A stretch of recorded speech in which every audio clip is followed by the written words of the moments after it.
Thank you, Madam Speaker, for the opportunity to move this bill. And I beg to move that the County Government's Laws Amendment Bill, Senate Bills number 52 of 2024, be lent the second time. Honorable Speaker, this bill actually touches on the work and the responsibilities of the deputy governors, who you very well know that, Madam Speaker, they live under a lot of pressure from the governors.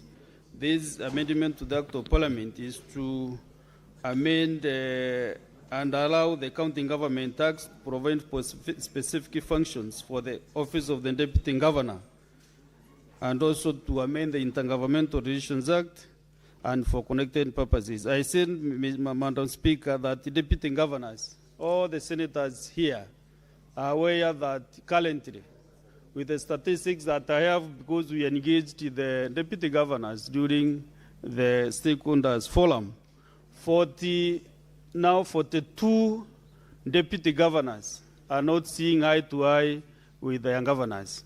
And Madam Speaker, you know these people, these two leaders, are always elected together. They sit down and agree on how they will be able to master the votes so that they can get to the office. But once they get to the office, Madam Speaker, you know what happens. What happens when they get to the office?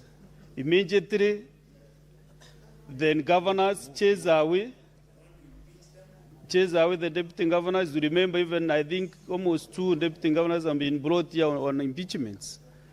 Yeah? So, Madam Speaker, this is a very important bill touching on devolution.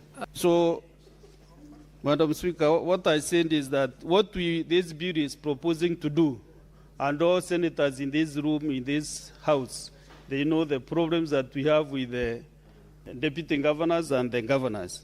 Madam Speaker, number one, what I am proposing to do is to account the deputy governors the functions, including the general administration of the county government and overseeing the implementation of county executive committee decisions. Madam Speaker, I'm also proposing that they undertake the functions of a specified appointed position in the county's executive committee as may be assigned by the governor. And also represent the governors and the county government in various official capacities in the national and the county levels of government. You know, Madam Speaker, at the moment, there is no deputy governor who can represent the governor in the Council of Governors. They have completely refused.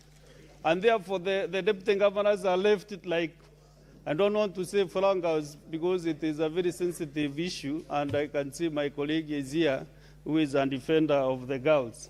I don't want to use the word flower girls, but also nowadays they are flower boys, Madam Speaker. So, Madam Speaker, I said that we want also deputy governors to facilitate and maintain effective intergovernmental relations. And I was explaining that there is no governor who would allow a deputy governor to represent him or her in the national forums that they sit with the deputy presidents, with the president, even if they are incapacitated. They have agreed never to allow deputy governors to do anything outside the county. So this bill, Madam Speaker, and I want to quote one gentleman called Professor Ben Nwabweze, who said, concentration of government powers in the hands of one individual is the very definition of dictatorship. And absolute power is by its very nature capricious and despotic. So, Madam Speaker, the concentration of power within the office of the governor. Because I was trying to do an analysis, what happens when we elect the president? When the president is elected, he is very magnanimous to give a lot of work to the deputy presidents. And the reason why even these deputy governors are suffering is because most of the county governors are not assigning them budgets to run their offices. So that is why sometimes even these guys, sometimes even they buy tea from themselves to run the office. They do so many things, even the cars. Sometimes they fuel themselves, Madam Speaker, because they have no budget for their offices. In the National Treasury, the Committee on Budget and Appropriations Committee allocates money to both the Office of the President and the Office of the Deputy President. Therefore, this bill will compel even the county assemblies to allow governors to allocate money to run the deputy governors' offices.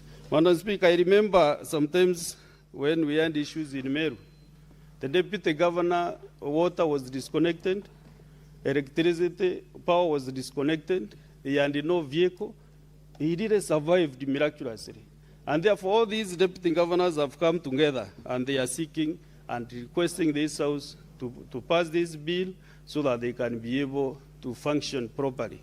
Some of these deputy governors are professionals, but their work, they don't have anything to do. They are professionals, they can contribute a lot in the respective county governments, but, Madam Speaker, they are not allowed to do anything. So, Madam Speaker, this bill has come the right time.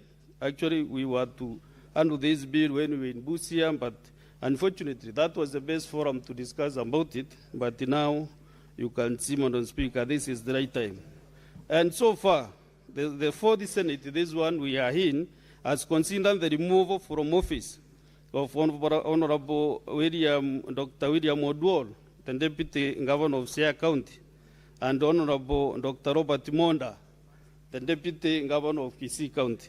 And in both impeachments, reviewing the gap in the law due to a lack of clear functions and the laws of deputy governors. In many counties, this has contributed to rising tensions between governors and their deputies, which has actually destabilized the delivery of services in the county governments. So, Madam Speaker, as I said, we met all the deputy governors and their representatives, and I want to thank also the committee that handled this matter, led by Senator Abbas. But, Madam Speaker, they did very good work, and we processed this bill without any hitches. And, Madam Speaker, Article 179 of the Constitution of Kenya provides for the establishment of the county executive committees, which comprises the governor, the deputy governor, and the members appointed by the governor with the approval of the county assembly. In most county governments, actually the deputy governors even do not know when the cabinet sits. It's unfortunate. They don't get messages when the cabinet is sitting. It is that bad, Madam Speaker. And therefore, once this bill is enacted by the Senate and assented to by the President, it will do a lot of good to our devolution. And, Madam Speaker, since the Senate is meant to protect devolution, to protect the counties and the county governments, this bill sits properly within the mandate of the Senate. And, Madam Speaker, if there is any other bill that really touches on our work as Senate, is such a bill. So we really need the 40th Senate to make sure that we enact a law that will help our county governments function properly. I want to thank this House because from this year, Madam Speaker, this House also passed a law that has now allowed the county assemblies to access their money directly from Treasury, to be autonomous. And I want to thank them. They supported that bill which I brought to this House, and now the county assemblies, the 47 county assemblies are now autonomous. They are able now to plan for their activities and programs the way the Senate and the National Assembly does not, the running of the National Assembly and the Senate does not depend on the executive. So many years ago, when I was not a member, maybe 20 years or so ago or 30, the National Assembly, the Parliament used to queue at the office of the President so that they can get their money from the executive. So this is what actually we have been able to accord our county assemblies. And now they are happy. And also this other one, for the deputy governors, let us support these gentlemen. We know they are suffering from where we come from. And therefore, Madam Speaker, this is a very straightforward bill, which I don't want to take a lot of time because I can see my colleagues are really queuing. And I want to move and ask Senator Chalagay to second this bill. Thank you.